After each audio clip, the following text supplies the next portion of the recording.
Hello students, today we will discuss about Mulk Raj Anand as a thoroughgoing humanist. Okay, Anand has been rightly regarded as a thoroughgoing humanist, and it will not be wrong to say that humanism is Anand's very religion. Almost all his novels, he expressed his compassion for mankind through the presentation of the victims of social injustice and prosecutions, and his stories have been constructed on this foundation.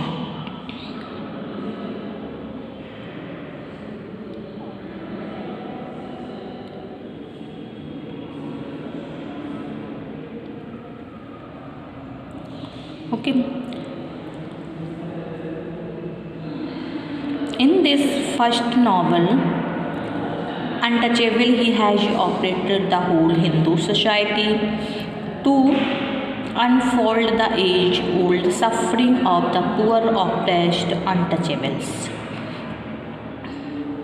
Vakha the sweeper boy, the hero of this novel, has been portrayed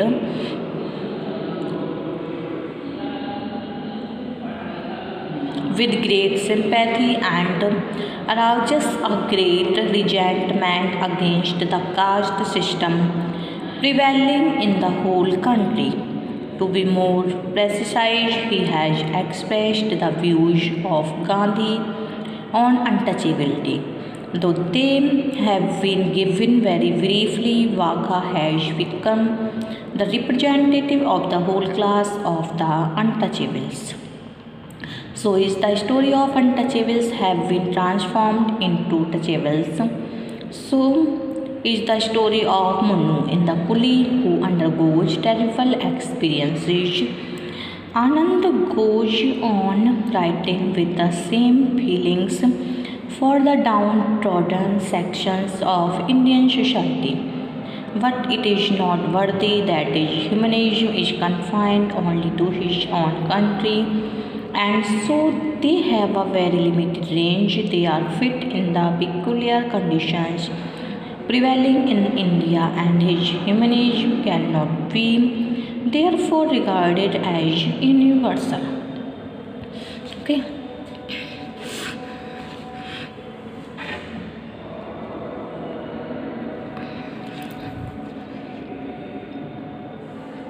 At one place, Anand has defined humanism as illumination or enlightenment. In the interest of man, he believes in the possibility of achieving a better world order through brotherhood and mutual cooperation.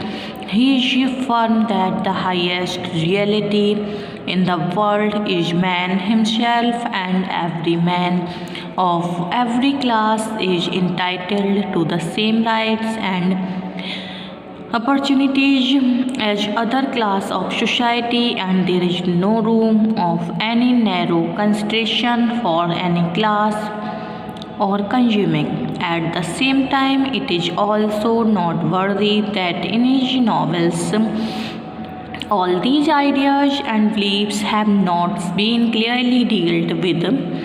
The various aspects have rather been suggested and indicated than projected in any systematic manner. He is not a propagandist, and so wisely avoided their expression explicitly.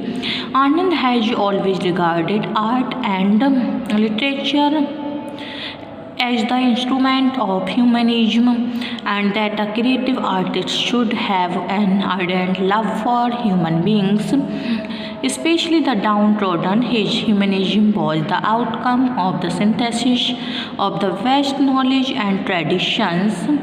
Was the outcome of the synthesis of the West knowledge and traditions. He declared that a humanist is a lover of humanity, a champion of the right of human being, and a castigator of tyrants, exploiters, and evil deeds. He supports all those movements which aim at the eradication of all social evils. A true humanist may become angry or indignant or even furious, but he does not lose the equilibrium of his mind.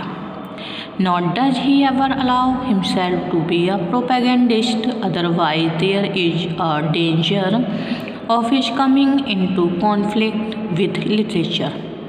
Thus, Anand has a mission in the writing of his novels and a purpose beyond simply self expression and merely holding a mirror to life.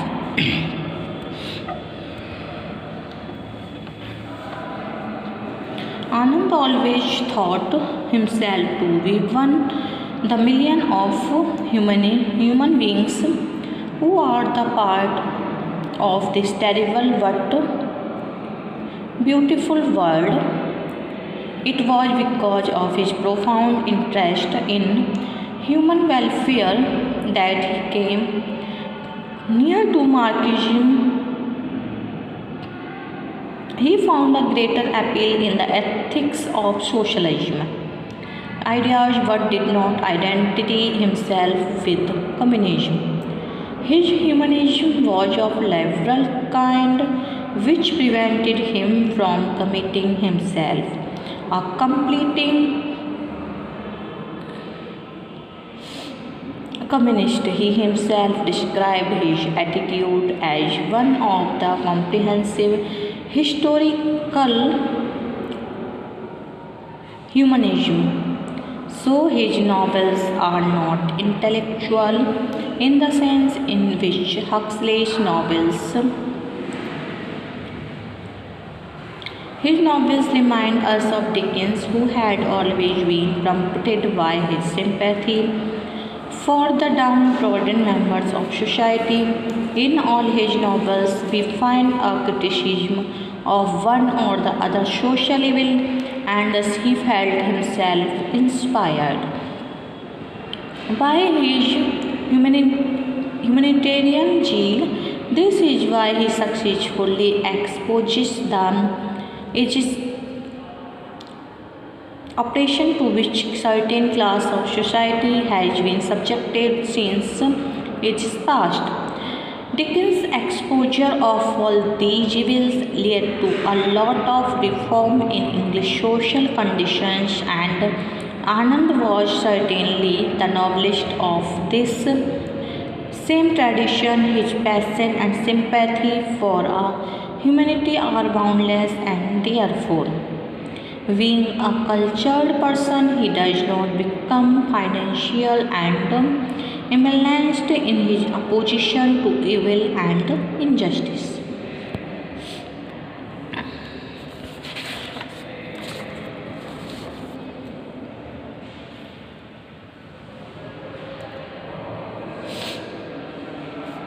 It is remarkable that as champion of the downtrodden, Anand has chosen most of his characters from the lowest backward and uncultured class of Indian society.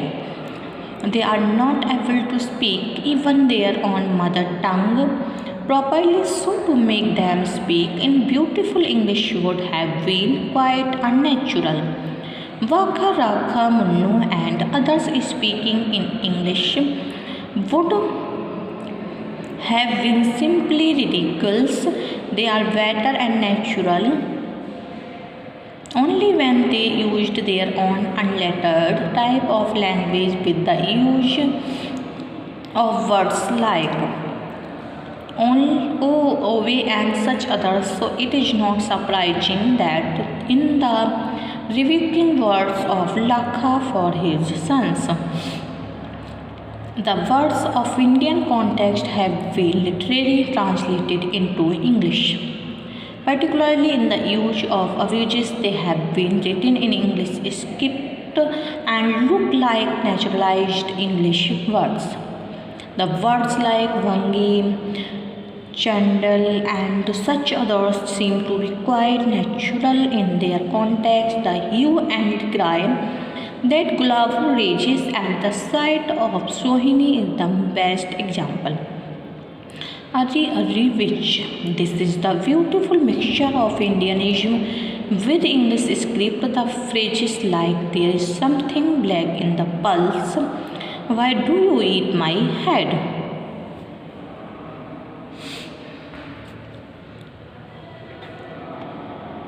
After eating 7 mice, the cat is going on pilgrimage have become very popular. When Dr. Anand writes with the conscious hand, he is a consummate artist and uses all the trick in masterly way. He is a satirical and we feel its stings at once.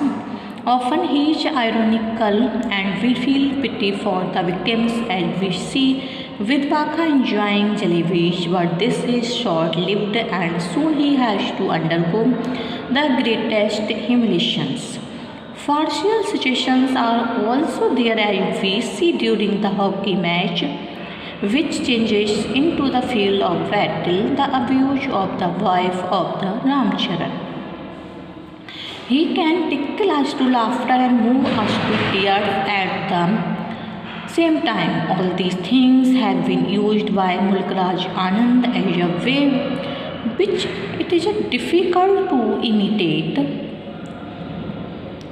for any of the latter novelists.